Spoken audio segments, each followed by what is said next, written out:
to the mark faster. So that's the easy part. When the wind is not perpendicular to the line and is shifted this way, then it's more of a pin start, favored. Okay? Starting at the boat's no good. Does the race committee always try to put the start line evenly, or do they deliberately create a favored position? Yeah, that's a great question. When race committee has a really expensive boat, they make it pin favored start. Yeah. But they're supposed to set it up pretty much even. Okay, they take readings for the wind. Wind shifts a little this way, a little this way. We're kind of going to put it in the middle, right? So, and you know, basically, when the wind shifts to the right, of course, the right side of the line is favored because he's climbing the ladder faster than this guy to get to the mark, right? The mark will be up over here, right? So that's the basic of the wind shifting and knowing your start. And usually I set up kind of up here, like the 5-minute gun goes off, set up in this area, I think, you know, which side of the line is favored, and then see what wind is coming down, whether it's coming in from over here or over here, which is kind of the next thing I'm going to talk about. And then I say, okay, well now this is favored, drop down and start here, like that. Or this is favored, I come down here, start here like that. Is that a dip start? This is a dip start, yeah. And remember that sometimes there's a 1-minute rule. Yeah. So you have to get down below the line before. Within 1 minute. Yeah. And this is a really kind of an aggressive starting procedure, because a lot of times there are boats down here.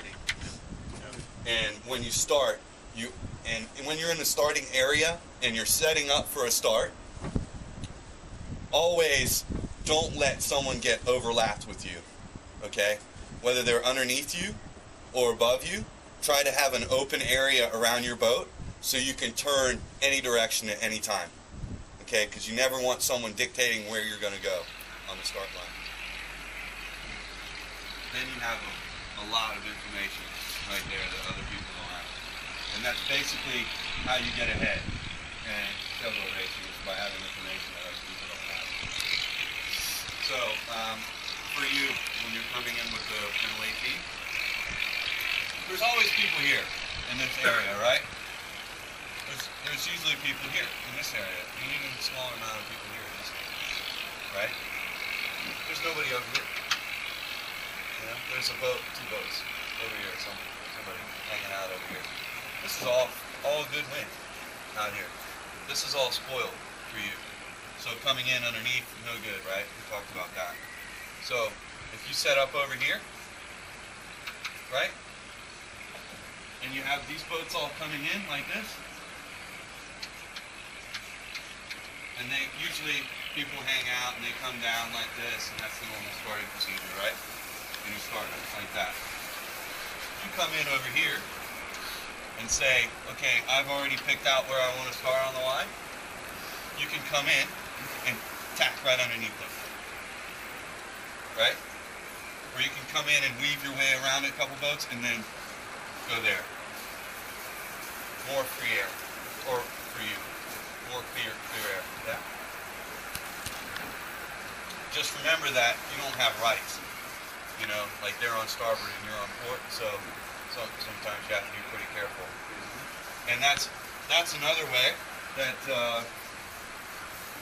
I kind of catch people by surprise sometimes, is by they're all coming in like that and starting here and starting there like that, coming in like this, and then I go, well, I want the pin, right? But I'm going to see who is there and what they're doing, how they're setting up for the pin. So I wait a little bit, so, okay, now's my opportunity. Come in from out here, bam, underneath them, win the pin, you're gone. And then they're like, whoa, yeah, well, I thought I was setting up good. They're looking behind them at these boats, you know, okay, who's going to come in on me from over here? And then all of a sudden, I come in underneath and I got the pin. Very sneaky, very... Lady Lady Gaga, but okay. So there's been like so many different processes that I went through to learn it. A lot of practice. That's the biggest thing. Always practice, and Carol and I can't say. What we were talking about is get a process that you're comfortable with and always do the same thing. Don't, unless you learn a spectacular better way to do it, keep practicing to get the process down with you and the crew. It takes a lot of practice. And if you say it with the same person a lot, then you can really have good tacks, good jives, and it gives you a big advantage over other teams on the race course. Good. So let's put the harness on, and I'll show you first as a helm, because I do that most. I'll show you first how I learned to do it. And even with me, you know, it's I'm still always doing new processes too. I so easily lapse into the way I first did it, you know, when you get into these pressure situations where you have to tack soon and there's another boat coming. But that's why I'm saying it takes a lot of practice, so you don't think about it. It's like starting. It just becomes natural. Can't wait to tack my maybe someone can sit on the other hull just to stabilize the boat a little bit. Alright, so you're sailing along trapeze.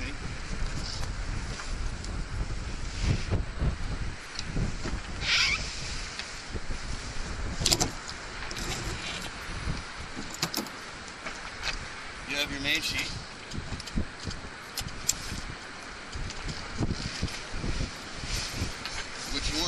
I use foot straps here a lot when you go out, so you have control like this, because if this is, let's say that's unhooked, you're here, you can hook it in like that. So that's why these foot straps are on the boat. I think they're really important, and they get overlooked a lot. What's that?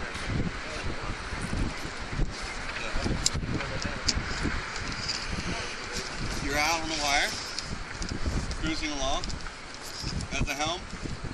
A lot of times the crew has all the hard work, so they're sheeting the main sheet, you know, so you have the process.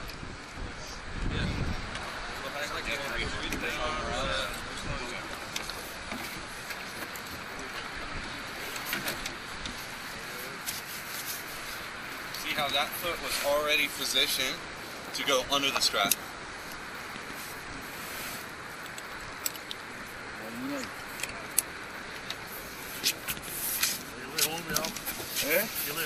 Yeah, big. And you can put the helm under your arm. Put it under your arm. Wait. Extend it out a little bit. There you go. You can put it under your arm. Now you have two hands.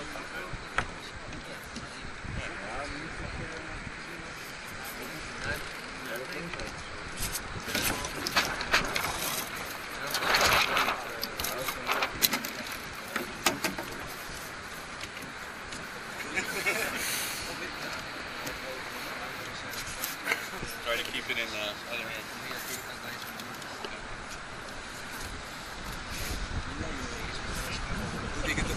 John, is it clear at this time? Yeah, it's cleared. Because when you come in on the other tack, as you turn the rudders, right, you're sheeting it out, and as you come through, you're cleating and getting the stick.